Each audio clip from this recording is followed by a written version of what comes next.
साथियों नमस्कार। मैं आर के अमोल। जैसा कि पहले हमने उद्धृत किया है कि बहुजनों के महापुरुषों के जीवनी की एक श्रृंखला तैयार की जा रही है, जिसका पहला नाम रामास्वामी नायकर का है, जिन्हें शॉर्ट में पेरियार भी कहते हैं। बहुत सारे लोग इसे पेरियार कहते हैं। पेरियार का अर्थ होता है बहुत बहुत बड़ा आदमी। तमिल भाषा का शब्द है ये, और तमिल भाषा में इसका अर्थ होता है बहुत बहुत बड़ा आदमी।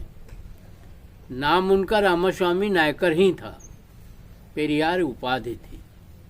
रामास्वामी नायकर का जन्म तमिलनाडु प्रांत के ईरोड शहर में हुआ था 17 सितंबर 1889 को।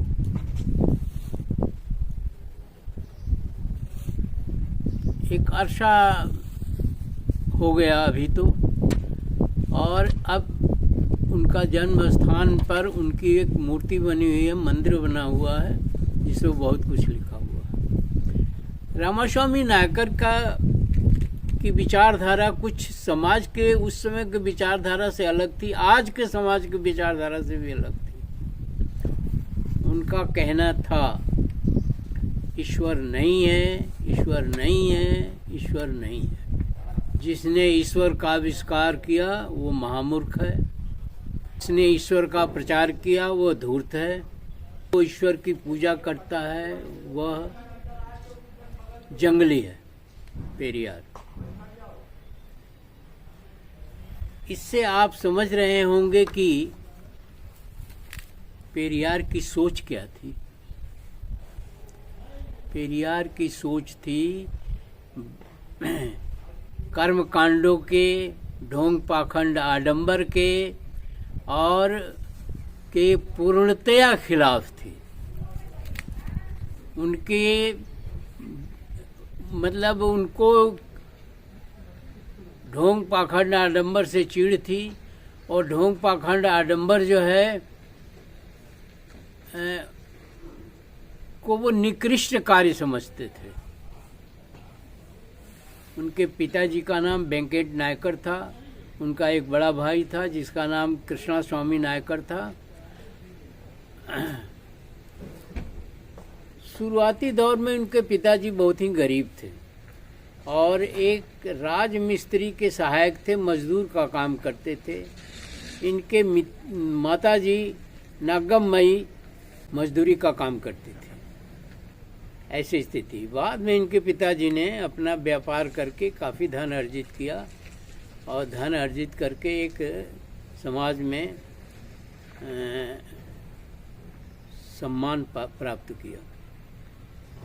शुरुआती दौर में रामास्वामी नायकर अपने नानी के यहाँ रहते थे, क्योंकि उनकी नानी के कोई और औलाद नहीं थी। इनके माताजी ही उनकी एकमात्र औलाद थी। उनका बचपन का नाम नटखट भी था।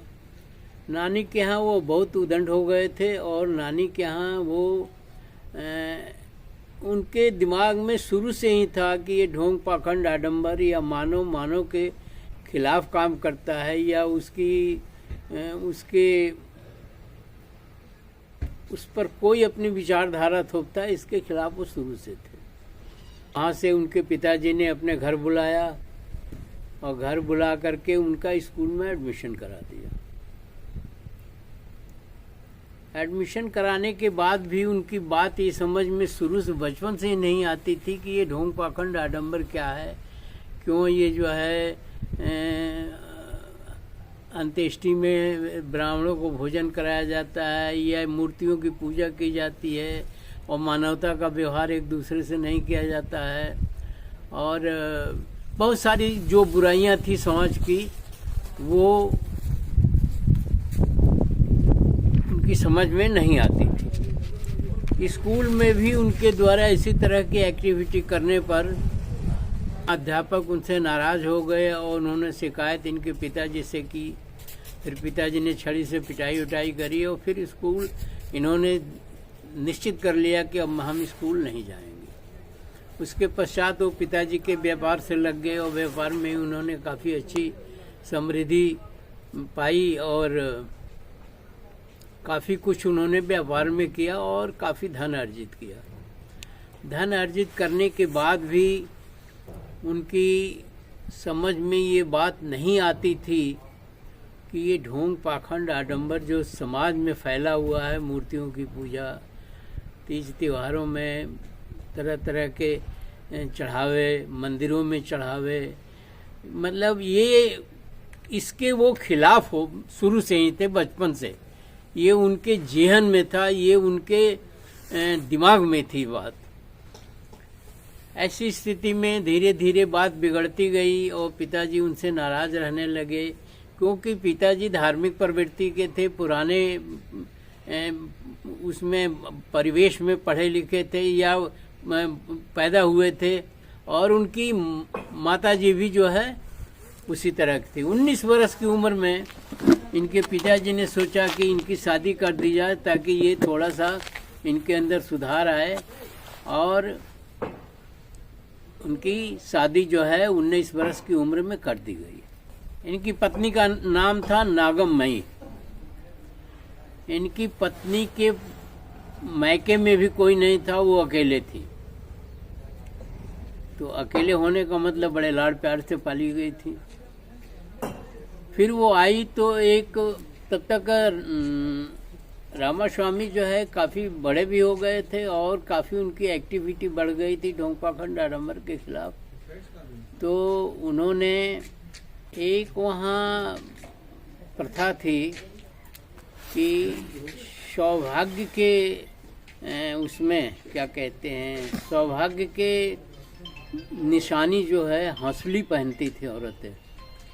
यहाँ भी गाँव में पहले हंसली पहनी जाती थी, लेकिन उस सौभाग्य की निशानी नहीं होती थी, लेकिन औरतें मोटी हंसली जो है पहनती थी और उसे सौभाग्य की निशानी समझा जाता। रामास्वामी की समझ में आया, मैं सबको उपदेश देता फिरता हूँ कि ढोंग पाखंड आडंबर हटाओ, और मैं अपनी पत्नी का ही ढोंग पाखंड आडंबर नहीं हटाऊँगा तो फिर दुनिया क्या कहेगी। तो इसलिए उन्होंने अपनी पत्नी की हंसली उतरवा दी और कहा ये हंसली अब नहीं पहनोगी, ये कुछ नहीं है, ये ढोंग पाखंड आडंबर है, इसमें कुछ नहीं होता है। और उन्होंने हंसली रख ली। घर में कोहराम मच गया, पिताजी माताजी सभी नाराज़ हो गए, पर उसकी उन्होंने परवाह नहीं की और शुरुआत यहीं से हुई। फिर घर में एक कोहराम समझ जाता था ढोंग पाखंड आडंबर के नाम पर। जैसे आज भी उत्तरी भारतों में या पूरे देश में यह है कि ढोंग पाखंड आडंबर के नाम पर घर में ही झगड़ा शुरू हो जाता है। आज भी है, उत्तर भारत में भी आज है। कुछ ही लोग इस बात को कह पाते हैं कि नहीं मैं ये नहीं करूँगा, और वो बहुत थोड़े से लोग। तो उस समय तो कोहराम मच नहीं था। फिर उन्होंने ऊब करके व्यापार व्यापार छोड़ करके और वो सन्यासी भेष में घर से बाहर चले गए बिना किसी को बताए, और साधु बन करके वो भीख मांग करके भी खाना खाए, जमीन पर भी सोए, तरह तरह के कष्ट उठाए, पर पुनः कुछ दिनों बाद घर में लौट आए। घर में लौटने के बाद उन्होंने व्यापार को पूरी तरह से संभाला, और इसी बीच उनके पिताजी की मृत्यु हो गई, माताजी की भी मृत्यु हो गई, और वो उन्होंने पिताजी के इच्छा अनुसार अपनी संपत्ति के काफ़ी हिस्से को ट्रस्ट में बदल दिया, और ट्रस्ट के थ्रू उन्होंने कई संस्थाएं बनाई, और संस्थाओं में उन्होंने ढोंग पाखंड आडंबर के विरुद्ध ही काम किया। और वही उनका आंदोलन था कि ढोंग पाखंड आडंबर नहीं होना चाहिए, ईश्वर कहीं नहीं है, ये देवी देवता पत्थर की मूर्तियाँ कहीं नहीं है, और इनका कोई वजूद नहीं है, पूर्णतया ढोंग पाखंड आडंबर है। अब सबसे बड़ा ग्रुप होता है समाज में ब्राह्मण, जिसके नेतृत्व में ये सब संभाला जाता है ढोंग पाखंड। ब्राह्मणों से उनके काफ़ी अनबन हो गई, लड़ाई हुई, और लड़ाई होने के बाद अंततः उन्होंने कांग्रेस ज्वाइन कर लिया। उसमें कांग्रेस का आंदोलन चल रहा था तो उन्होंने कांग्रेस ज्वाइन कर लिया और सोचा कि कांग्रेस ज्वाइन करके भी हम ये कर सकते हैं। कांग्रेस ज्वाइन करने के दौरान धीरे धीरे उनकी ख्याति बढ़ती गई और वो ईरोड नगर पालिका के अध्यक्ष भी बन गए। अध्यक्ष बनने के बाद ईरोड नगर पालिका में उन्होंने काफ़ी काम कराया, काफ़ी अच्छे काम कराया। और उसी के बगल में सेलम नगर पालिका थी, जिसके अध्यक्ष उनको बुलाया करते थे कि हमें भी सजेस्ट करिए कि सेलम में क्या क्या काम कराना चाहिए। उनकी ख्याति बढ़ती गई, लोगों से उनकी मित्रता बढ़ती गई, लोगों में उनका प्रचार प्रसार हुआ। और उसके बाद उन्होंने सच्ची रामायण नामक किताब लिखी, जिसमें यही ढोंग पाखंड डाडंबर के बारे में उन्होंने उल्लेख किया। उससे भी बात बिगड़ती गई और समाज में उनकी चर्चा होने लगी। बाद में उन्होंने एक और किताब लिखी, अरबिम चुदार। ये सब तमिल भाषा में किताबें थीं और इनका काफ़ी विरोध भी हुआ, परंतु उस विरोध की तो परवाह जो है पेरियार को बिल्कुल ही नहीं थी। और वो अपने काम में, अपने चीज़ में, अपने सिद्धांतों में उनको महारत हासिल थी और वो उसी के लाइन ऑफ एक्शन पर काम करते थे। पेरियार बौद्ध धर्म से भी प्रभावित थे, बाबा साहेब भीमराव अंबेडकर से भी प्रभावित थे। ये दोनों बौद्ध धर्म को सबसे बड़ा धर्म समझते थे, मानव धर्म समझते थे। जबकि पेरियार को ये मलाल था कि इन ढोंग पाखंड आडंबर और इन पत्थर की मूर्तियों से ब्राह्मण अकूत संपत्ति कमा रहे हैं। कोई रमण ऋषि थे उस समय, जो उन्होंने इन्हीं सब चीज़ों से काफ़ी पैसा अर्न किया और पैसा अर्न करके अपने भाई को दे दिया, जबकि पेरियार अपने घर से पैसा लगाते थे। तो उन्होंने देखा बहुत निकट से कि ये ढोंग पाखंड आडंबर जो है एक व्यवसाय है और ये पैसा कमाने का जरिया है। और पैसा कमा करके समाज में खर्च नहीं किया जाता, बल्कि स्वयं के ऊपर खर्च करके या स्वयं के फायदे के लिए काम किया जाता है। इससे उनको बहुत चिढ़ थी। बाद में उन्होंने इन सब चीज़ों से ऊब कर ईरोड शहर में मूर्तियों को इकट्ठा करके ट्रक पर लाद कर उन्हें जूते मारते हुए और उनके साथ के लोग भी जूते मारते हुए ले जा कर के फेंक दिए। यह एक अद्भुत घटना थी। और उन्होंने ये कहा कि इन मूर्तियों में अगर शक्ति है तो देखें कितना नुकसान होता है, और कहीं कुछ नहीं हुआ। और उन मूर्तियों को आम सड़क पर जूता मारते हुए उन्होंने मूर्तियों को फेंकवा दिया और कहा ये मूर्तियां शक्तिहीन हैं, सिर्फ धोखा है, भ्रम है और लोगों को भ्रमित करने के लिए या पैसा अर्जित करने के लिए है।